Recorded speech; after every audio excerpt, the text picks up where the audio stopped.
I didn't see it coming. You never do you? It starts small, like a whisper at the back of your mind, a tiny doubt you can't quite place. At first, I told myself it was stress.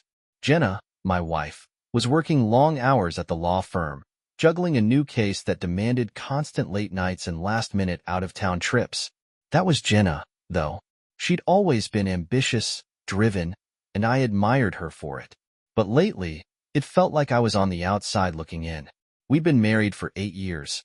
8 years of laughter, dreams, and the quiet understanding that comes with being someone's partner. At least, I thought we understood each other. I told myself that her being busy was just part of the cycle, that every marriage had its ups and downs. But as weeks turned into months, I couldn't shake the feeling that something was off. It was in the little things. The way her smile didn't reach her eyes when we talked. How she'd slip out of the room to answer calls she claimed were from work. The way she started buying expensive clothes and wearing perfume I didn't recognize. At first, I pushed the thoughts away. I didn't want to be that guy, the suspicious husband, reading into things that weren't there. Then one night, the doubts became impossible to ignore. Jenna was out of town, again. A client meeting that had her booked in New York for 3 nights. I'd just finished putting the kids to bed when her laptop chimed with a notification. She'd left it open on the kitchen counter, and before I knew it, I was staring at an email. It was from someone named Rich Daddy. No name, just the pseudonym. My stomach tightened as I read the words on the screen. Can't wait to see you again. Last night was unforgettable. I'll make sure it's worth your while. Sex. I froze. I wanted to convince myself it was a misunderstanding, but deep down, I knew. My hands shook as I clicked through the email thread, scrolling through months of messages, each one worse than the last. They talked about secret dinners, expensive gifts, and nights in hotels. He wasn't just some random fling. He was someone wealthy, powerful, a man who'd clearly done this before. And Jenna wasn't just a victim in his game. She was complicit, maybe even eager. The ground beneath me seemed to shift as I stood there in the kitchen, holding the undeniable proof of her betrayal. This wasn't just a crack in our marriage. This was a canyon. The house was suffocatingly quiet, yet my mind buzzed with noise. I stared at the email, willing it to vanish, to rewrite itself into something less damning. But it didn't. The words remained, mocking me, reminding me that my life was not as secure as I'd thought. Jenna's laptop felt heavy in my hands as I sat down at the kitchen table. My instinct was to slam it shut, but I forced myself to dig deeper. I wasn't sure if I was ready to confront the full truth, but I knew I needed to face it. I scrolled through her inbox, past the work-related emails, and there it was, an entire folder named R. Every message confirmed my worst fears. Plans for weekends, meetings at upscale hotels, and cryptic notes like, he doesn't suspect anything. One subject line caught my eye, you're worth it. The messages made it clear. This wasn't just a fling. Jenna was entangled in something deeper. A relationship built on lies, money, and manipulation. And then I saw it. A receipt from a high-end jewelry store for a diamond necklace. She told me she was saving for our next vacation. Yet here was proof of a gift meant for someone else. My chest tightened. I wanted to scream, to punch something, to demand answers. But she wasn't even here. For a moment, I thought of calling her. But what would I say? How could I even begin to ask the questions that were swirling in my mind? Instead, I saved the emails and receipts to a flash drive. If this was going where I feared it might, I needed evidence. I stayed up all night, pacing the living room, trying to process what I'd found. Morning came, and with it, the usual chaos of getting the kids ready for school. Jenna's absence was a constant reminder of the secret she was carrying. Later that afternoon, I got a text from her, "Miss you. I'll call tonight." Miss me? The words felt hollow now. I stared at the screen, debating whether to reply. But before I could, another message popped up. This time, it wasn't from Jenna. It was an anonymous number. Stay out of things you don't understand. My blood turned cold. Who was this? Could they know I'd found the emails? I stared at the message, unsure whether to respond or ignore it. The audacity of this person, whoever they were, warning me off like I was some clueless fool. If they thought I was going to walk away quietly, they didn't know me at all. I spent the rest of the day consumed by paranoia. Who was watching? How much did they know? And most importantly, what was I going to do next? Jenna returned late the next evening. I heard her car pull into the driveway as I sat in the living room, pretending to read. The moment she stepped through the door, her usual confident energy seemed muted. She greeted me with a quick kiss on the cheek and a strained smile. I couldn't tell if she sensed the shift in me, or if it was her own guilt weighing her down. "How are the kids?" she asked, hanging her coat by the door. "Good," I replied evenly. "They missed you." Her eyes flicked to mine, searching for something. I kept my face neutral, unwilling to tip my hand. I wanted her to show me who she really was now, to see if she'd crack under the weight of her deceit. But Jenna was always good at keeping her composure. We ate dinner as a family that night, the kids chattering away about their day, while Jenna laughed and asked questions. To anyone else, it would have looked like a picture-perfect evening. But I couldn't stop watching her, noticing every little thing. The way she avoided eye contact, the way she kept checking her phone. When the kids were finally asleep, Jenna poured herself a glass of wine and curled up on the couch. She gestured for me to join her, but I hesitated. My body wanted to stay rooted where I was, to avoid the charade. But I sat down anyway, the weight of what I knew pressing down on me. "You've been quiet," she said, swirling her wine. "Everything okay?" I forced a small smile. "Just tired, I guess. Work's been a lot lately." She nodded, leaning her head against my shoulder. "I get it. Sometimes I feel like we're both running on fumes." The irony of her words stung, but I didn't flinch. I couldn't afford to.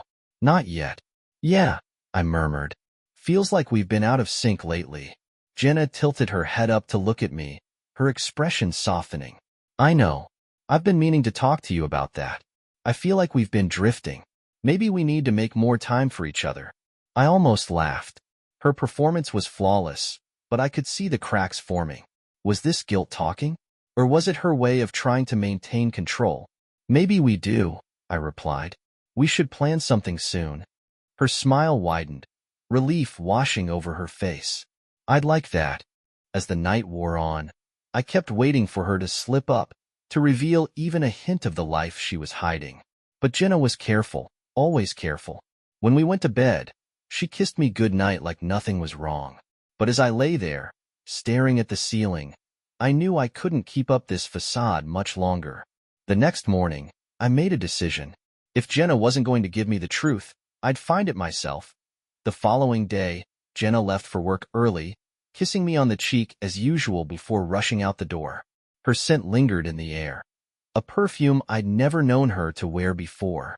My mind was a storm of questions, none of which I could ask her directly. Not yet. I needed to act carefully. Once she was gone, I retrieved the flash drive where I'd stored the emails and receipts. Every piece of evidence I had gathered stared back at me, confirming what I already knew. It wasn't enough to confront her. I needed more, something concrete, something undeniable. My instinct told me that this wasn't just about Jenna. There was a bigger player in the shadows, pulling strings. I spent the morning calling in sick to work, then piecing together a plan. The first step was figuring out who Rich Daddy truly was. His emails were cryptic, but they hinted at places. A suite at a downtown hotel, a yacht club I'd never heard of. If he was as wealthy as he seemed, his life wouldn't be hard to trace. By early afternoon, I'd managed to track down a name, Richard Langston, a prominent businessman known for his extravagant lifestyle and a history of legal disputes involving women who accused him of manipulation and worse. The more I read, the colder I felt. Jenna wasn't just caught in an affair. She was tangled up with a man who treated women like disposable trophies. I drove to the downtown hotel mentioned in one of their emails, blending into the steady flow of tourists and professionals. I felt out of place in my jeans and jacket, but I didn't care. My focus was on the truth. I approached the front desk, putting on my best friendly smile. "Hi," I said. "I'm looking to book a suite for a special occasion, and a friend recommended this place. I think he said he stayed here recently." "Richard Langston?" The concierge's face lit up. "Ah, Mr. Langston. Yes, he's one of our most valued guests. He books our presidential suite frequently." I nodded, pretending to take mental notes. "Do you know when he's usually here?" I'd love to catch him for a quick chat about his experience. The concierge hesitated for a moment, then leaned in slightly. I'm not supposed to share guest information, but he often checks in on Thursdays and stays through the weekend. Bingo. I left the hotel, my mind racing. It was Tuesday now. I had 2 days to prepare, to figure out how to confirm Jenna's involvement without tipping my hand. Back at home, I combed through the messages again, this time focusing on anything related to their upcoming plans. One email stood out, a reservation for dinner at a private club on Thursday night. My jaw tightened as I recognized the name. It was the same club Jenna had once gushed about as being impossible to get into. And yet, here she was, walking through its doors with a man who wasn't her husband. I knew what I had to do. On Thursday, I'd be there too. Thursday came, and I felt like a man walking into battle. Every instinct told me to be cautious, to avoid tipping my hand too soon. Jenna left for work that morning as if it were any other day, her usual kiss on my cheek feeling like a cold, empty ritual. She had no idea what I'd uncovered, or what I was about to do. I spent the day preparing, ensuring I had everything I needed to stay invisible yet present. A change of clothes, a pair of nondescript black gloves, and a small recording device hidden in a pin, tools to document what I couldn't yet confront. I called in another sick day and left the house just after Jenna, heading toward the private club where her rendezvous was set to take place. The club itself was every bit as exclusive as Jenna had described. High iron gates, a long driveway lined with manicured hedges, and an aura of wealth so thick you could taste it in the air. Members entered in sleek cars, their outfits tailored and polished. I parked my old sedan down the street, feeling out of place but resolute. I had a plan. Blending in would be impossible, but slipping through unnoticed wasn't. A catering van sat near the back entrance, and after watching the staff come and go for half an hour, I spotted my opportunity. A distracted worker left the door ajar, and I slipped inside, keeping to the shadows. Inside, the club was a labyrinth of luxury. Chandeliers glittered above marble floors, and every corner seemed to hum with quiet sophistication. I moved quickly but carefully, avoiding eye contact and keeping my head down. I wasn't here to admire the decor. I was here for proof. It wasn't long before I spotted them. Jenna was seated at an intimate corner table, laughing softly at something Richard Langston had said. He looked exactly as I'd imagined, polished, smug, and dripping with wealth. His hand rested casually on hers, a gesture so possessive it made my stomach churn. Jenna, for her part, seemed relaxed, even happy, as if she didn't have a care in the world. I positioned myself behind a nearby column, close enough to hear snippets of their conversation. The pen recorder in my pocket captured every word. "You've been amazing these past few months," Richard said, his voice low and smooth. "I told you I'd make this worth your while." Jenna smiled coyly. "You certainly have. But you know this can't last forever, right? Who says it has to end?" He leaned closer, his tone turning darker. "Unless you're thinking of telling him, that would be a mistake." Her smile faltered for the briefest moment, and I felt my chest tighten. "No, of course not," she replied quickly. "I just mean, eventually, these things get complicated." "Complications are what lawyers are for," Richard said with a chuckle, raising his glass. The conversation sent a chill down my spine. This wasn't just an affair. It was a calculated game. And Jenna wasn't the only one being played. When their meal ended, they left through a side exit. I followed at a distance, slipping out unnoticed and keeping to the shadows as they walked to a sleek black car parked in the VIP lot. Richard opened the door for Jenna, his hand lingering on her waist, and they drove off. I didn't follow them. I didn't need to. The recording in my pocket was enough for now. As I walked back to my car, the weight of what I'd witnessed settled heavily on my shoulders. I knew I couldn't confront Jenna yet, not without fully understanding the scope of what I was dealing with. But one thing was clear. Richard Langston had underestimated me, and Jenna had made the grave mistake of thinking I'd never find out. I spent the next day replaying the conversation I'd recorded, every word cutting deeper than the last. Richard's arrogance, Jenna's compliance, it all felt like a twisted performance, and I was the unwilling audience. But as much as it hurt, it steeled my resolve. I wasn't just dealing with infidelity. I was dealing with manipulation, deceit, and power plays that went far beyond my marriage. Jenna returned home that evening as if nothing had happened. She kissed the kids, asked about their day, and chatted with me over dinner like we were the perfect family. Her ability to compartmentalize was staggering, almost chilling. I studied her closely, watching for cracks in her mask, but she gave me nothing. That night, after the kids were asleep, I decided to test her. I sat on the couch, scrolling through my phone, and casually brought up her trip to the club. "Hey," I began, my tone light. "Didn't you mention wanting to check out that new restaurant at the Blackthorn Club?" She froze for half a second, just enough to confirm my suspicions, before recovering with a smile. "Oh yeah, I heard it's great. Maybe we should go sometime." Her response was flawless, but the hesitation had already given her away. She was lying, and she knew it. "Let's make a reservation," I pressed. "I'll call tomorrow." Jenna's smile tightened. "It's probably booked solid for weeks. Maybe we should try somewhere else?" I nodded, pretending to let it go, but inside, my anger simmered. She thought she could dance around the truth, but every lie she told only strengthened my resolve. The next morning, Jenna left for work as usual, her demeanor cool and collected. Once she was gone, I started putting my plan into motion. First, I reached out to a private investigator.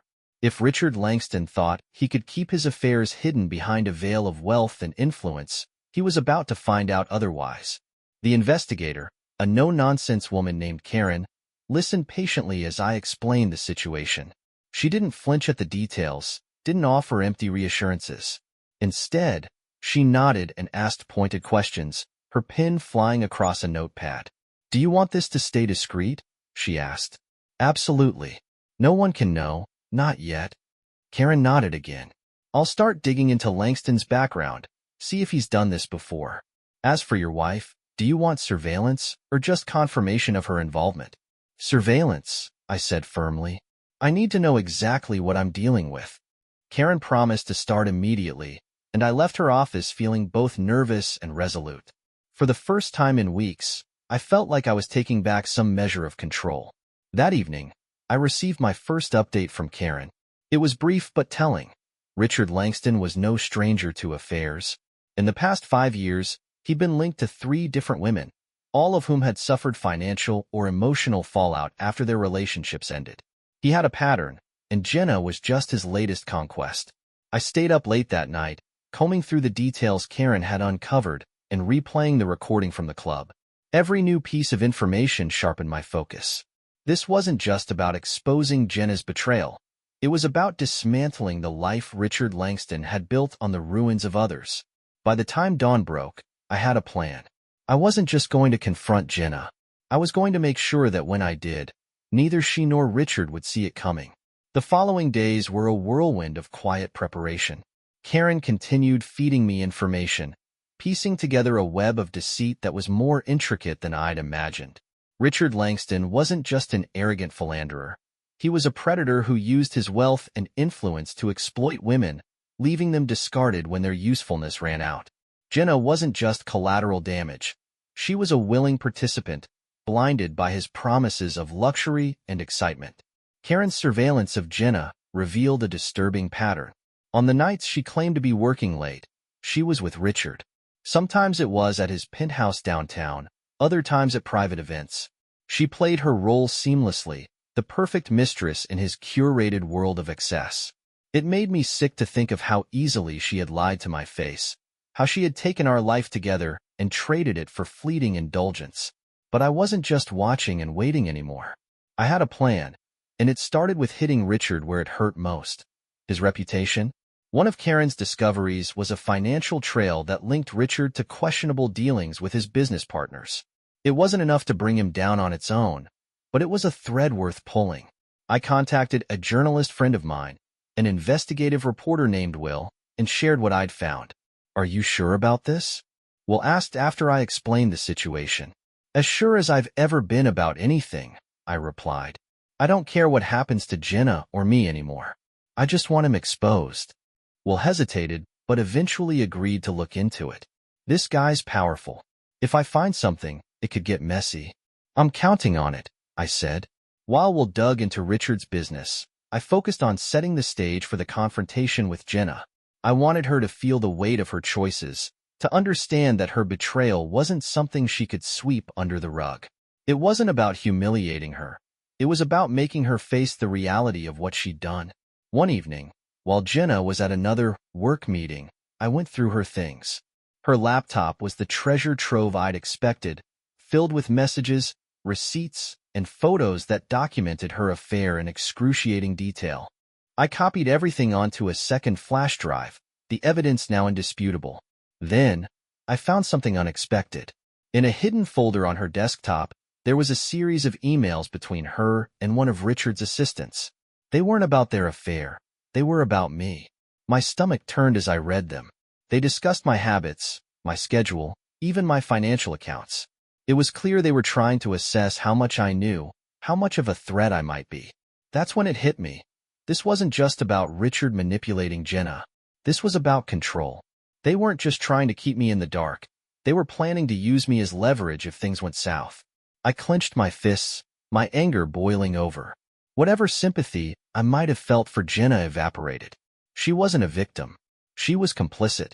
When Jenna returned home that night, she acted as if nothing had happened.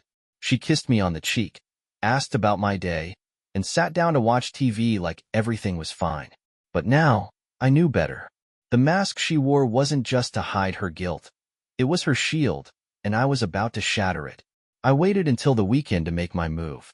The kids were staying with my parents for the night, giving me the space I needed to confront Jenna without worrying about their ears or their questions. She came home from a shopping trip in the early evening, her arms laden with bags from high-end stores. She looked pleased with herself, blissfully unaware of the storm brewing in our living room. "Hey," she said, flashing me a smile as she set the bags down. "How was your day?" I nodded toward the couch. "We need to talk." Her smile faltered. "That sounds serious." "It is," I said, my voice steady. "Have a seat." Jenna hesitated, her eyes searching mine for a hint of what was coming, but she couldn't find it. She sat down slowly, folding her hands in her lap. I took the armchair opposite her, the flash drive clutched in my hand like a weapon. "Is everything okay?" she asked, feigning concern. Her tone was light, but there was an edge to it now, a flicker of anxiety she couldn't hide. "I know," I said simply, watching the blood drain from her face. She tried to recover, her mouth opening as if to deny it, but no words came. Instead, she froze, her eyes darting to the flash drive in my hand. "I know about Richard Langston," I continued, my voice low but firm. "I know about the dinners, the hotels, the lies. I know everything, Jenna." Her hands trembled as she clasped them tighter, her carefully crafted mask beginning to crumble. "It's not what you think." "Don't," I cut her off. "Don't insult me by pretending this is something it's not. I've seen the emails, the receipts, the photos. You've been lying to me for months, maybe longer." She stared at me, her eyes wide with shock and fear. John, I didn't mean." "You didn't mean to what?" I snapped. "You didn't mean to betray me? To throw away our marriage for some rich guy who treats you like one of his toys? Spare me the excuses, Jenna. I've heard enough lies." Tears welled in her eyes, but I felt nothing for them. Not pity, not sadness, not love. They were just another performance, another attempt to manipulate me.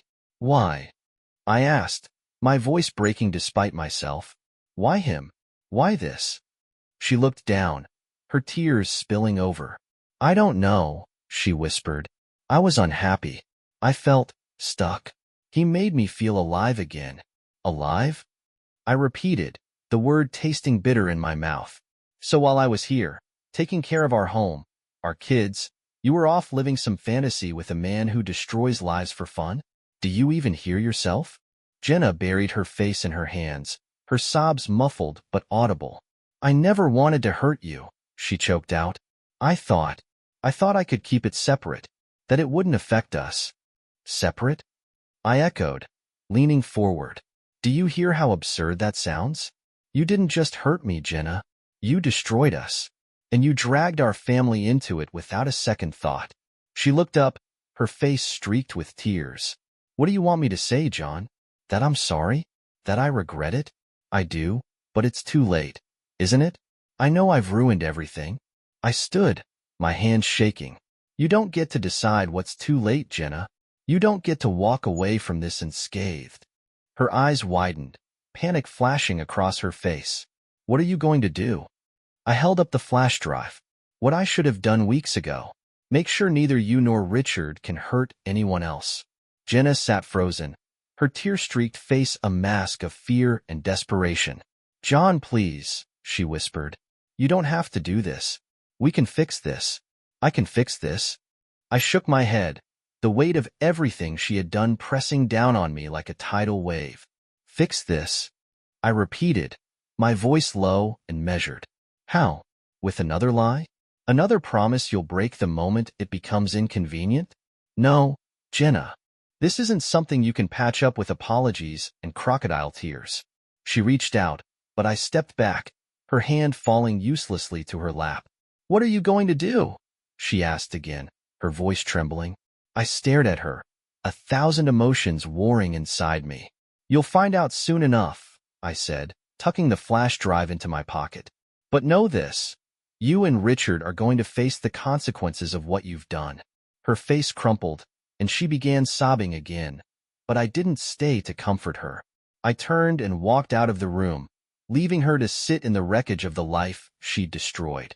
Upstairs, I locked myself in the bedroom and made a call to Karen, the private investigator. It's time, I told her. You're sure? Karen asked, her tone serious. More than ever, I said. Let's bring him down. Karen wasted no time. By the next morning, she had passed everything we'd gathered to my journalist friend, Will. Emails, financial records, photos, and surveillance. All of it was now in the hands of someone who knew how to make it count. Will assured me that his investigation was airtight and that Richard's reputation would never recover once the story went public. Meanwhile, I focused on my next step, confronting Richard directly. Using the information Karen had provided, I tracked him to one of his frequent haunts, an exclusive cigar lounge downtown. I didn't bother dressing up or trying to fit in. I wanted him to see me, to know exactly who was about to ruin him. When I walked into the lounge, it was like stepping into another world. A world of money and power where men like Richard thrived. He was seated in the corner, a cigar in one hand and a glass of scotch in the other, laughing with a group of equally smug companions. I felt a surge of anger but kept it in check. This wasn't the time for an outburst.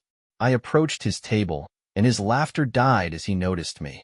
Can I help you? He asked, his tone dripping with disdain. You already have, I said, pulling out my phone and placing it on the table. With a tap, I played the recording of him and Jenna at the club, their voices unmistakable. His companions exchanged nervous glances, their amusement quickly turning to discomfort. Richard, for his part, tried to maintain his composure, but I could see the cracks forming. I don't know who you think you are, he began, his voice low and threatening. I'm the man whose life you tried to destroy, I said, leaning closer. And I'm here to return the favor. Richard's jaw tightened, his confidence wavering. If you think you can threaten me, I don't need to threaten you, I interrupted, my voice calm but cold. Everything you've done is already in the hands of someone who's very good at exposing men like you. By this time tomorrow, your name, your businesses, and your dirty secrets will be headline news. He stared at me, his face pale but defiant. You think you're untouchable, he spat. Do you have any idea who I am? I know exactly who you are, I said. A man who's about to lose everything. Without waiting for a response, I turned and walked away, leaving him to sit in the fallout of his crumbling empire. By the next morning, the story was everywhere. Will had done his job well, weaving a damning narrative about Richard Langston's shady dealings, manipulative relationships, and long history of exploitation. The media descended on him like vultures, and the fallout was immediate. Investors pulled out of his businesses, his social circles distanced themselves, and his once pristine reputation lay in ruins. But Richard wasn't the only one feeling the heat. Jenna's involvement in the story came to light as well, though I had insisted her name be minimized in the article for the kids' sake. It was a small mercy, but one I couldn't afford to extend to Richard. At home, the silence between Jenna and me was deafening. She stayed out of sight, hiding from the storm she had helped create. I barely spoke to her, focusing instead on the kids and figuring out the next steps for my life. The house no longer felt like home. It was just a shell, a reminder of what we'd lost. Jenna finally broke the silence one evening as we sat at opposite ends of the living room. "What happens now?" she asked, her voice small and hesitant. I didn't look at her. "That's up to you," I said. "You've already destroyed our marriage. The only question is whether you want to salvage anything for the kids' sake." Her tears came again, but this time, I didn't even flinch. I had no sympathy left to give. The following weeks were a blur of paperwork, custody arrangements, and awkward conversations with the kids. Jenna moved into a small apartment nearby, insisting she wanted to remain close to be there for the children. I agreed, grudgingly, because they needed stability, even if she had failed them as a partner. Meanwhile, Richard's life continued to unravel. Lawsuits piled up as former associates and victims came forward, emboldened by the public exposure of his misdeeds. His empire crumbled, and the last I heard, he was planning to leave the country to escape the backlash. As for me, I was trying to pick up the pieces of my life. The house felt empty, even with the kids running around, their laughter a bittersweet reminder of what I was fighting to protect. I started therapy, not because I wanted to forgive Jenna, but because I needed to heal for myself. One day, as I was sorting through some old files, I stumbled across a letter Jenna had written to me early in our marriage. It was full of hope and love, her words painting a picture of the future we had dreamed of together. Reading it was like a punch to the gut, a reminder of the person she used to be, the person I thought I had married. For the first time, I wondered if I could have done something differently, if there was a moment where things began to fall apart that I had missed. But as quickly as the doubt crept in, I pushed it away. Jenna had made her choices, and so had I. The only thing left to do was move forward. Jenna asked to meet one evening, saying she wanted to apologize properly. I agreed, more out of curiosity than anything else. We sat across from each other in a quiet cafe, the air between us heavy with unspoken words. "I don't expect you to forgive me," she began, her voice shaking, "but I need you to know that I regret everything. I was selfish, and I let myself be swept up in something I couldn't control." I nodded, letting her speak. "I'm not the same person I was when we got married," she continued. "And I know I've hurt you in ways I can't take back. But I want to try to be better. For the kids, if nothing else." Her words sounded sincere, but I couldn't ignore the bitterness that lingered in my heart. "It's not about forgiveness, Jenna," I said finally. "It's about trust. And that's something you can't rebuild with words." She nodded, tears slipping down her cheeks. "I understand." Months turned into a year, and life slowly began to stabilize. The kids adapted to the new arrangement, and I focused on building a life that didn't revolve around Jenna or the pain she had caused. I reconnected with old friends, threw myself into work, and even started dating again, though cautiously. Jenna kept her promise to be there for the kids, and while our interactions remained strained, they were civil. Over time, the anger I felt toward her began to fade, replaced by a quiet acceptance of what had happened. One day, as I was dropping the kids off at Jenna's apartment, I found myself standing in the doorway, watching her help them with their bags. She looked up and caught my eye, her expression unreadable. "Thank you," she said softly. "For what?" I asked. "For not giving up on them," she said, "and for letting me try to be a part of their lives." I nodded, unsure of what to say. As I walked back to my car, I realized that while I might never fully forgive Jenna, I no longer felt the need to punish her. The past was behind us, and the future, however uncertain, was ours to shape. And for the first time in a long time, I felt free.